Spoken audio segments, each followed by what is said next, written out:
Yeah. Well, Jeff, your guys' last regular Wednesday practice, how'd the guys look today? We were good. It was a beautiful day outside. Kids were excited. We're excited. Got a lot of respect for Army and how they play the game, how well coached they are, what a great team they've got. It's a great opportunity for us, and we've had some great battles with these guys through the years, and we have a lot of respect for them, the way they go about their business.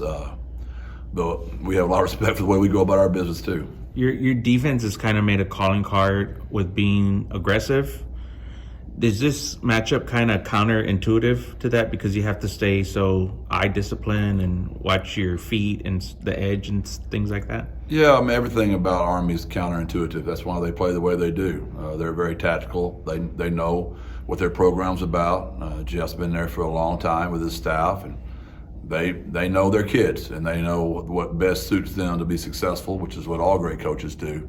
And they do a great job of executing their plan. And what doesn't get talked about enough is their defense. They're the #1 red zone defense in the country. I mean, that's impressive. Those guys have given us fits, for years. Their kids play very hard. They're aligned correctly, and they've got great schemes as well. Does it get any easier to prepare for them when some of these players on your defense have seen it 3 or 4 times? Does that help?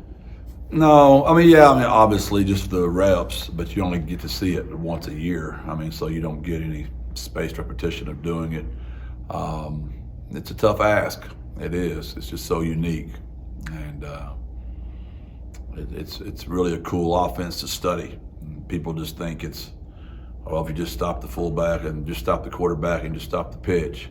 Well, they do so many things with their formations, with their different blocking angles, with their different reads, and they've done it long enough. They've seen every way you can defend it.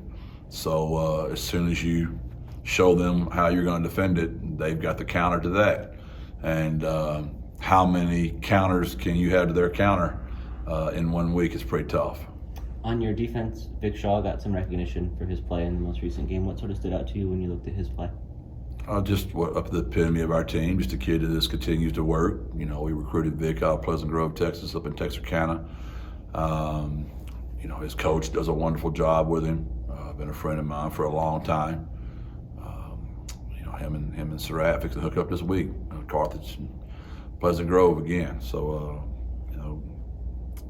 Coach Gibson does a really good job. And Vic is a kid he was high on, and we liked Vic when we recruited him, and loves to play the game. He's gotten a lot better, and I'm a big fan of Vic Shaw. He's going to have a great career here. You guys have cracked the top 10 nationally in offense for the season. Is that a meaningful milestone with some of the things you struggled through early? Well, what matters is we've won 3 games in a row.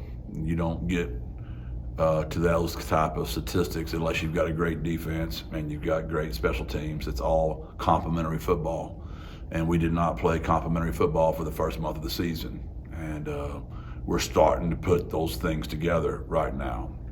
You saw them in glimpses, of a half versus a team, or a half versus another team, or a quarter versus another team.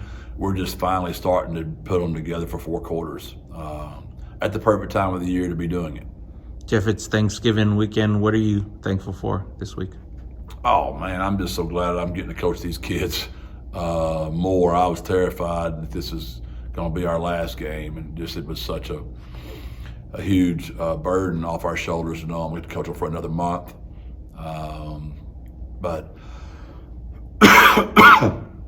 there's so many more deeper things to be thankful for. We all have health. If us three standing here right now have health, and there's a lot of people woke up today with not that blessing. So we could stay here all day if I started mentioning all the things I had to be thankful for. You've mentioned a couple times this week that this could have been a 9 or 10 win team, and maybe should have been in some ways. Do you look at the injuries first and foremost, or what were the reasons that it maybe didn't connect at that level this season in the big picture?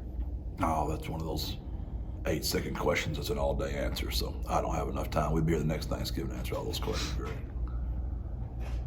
All right, Jeff. Appreciate it. Thanks. See y'all.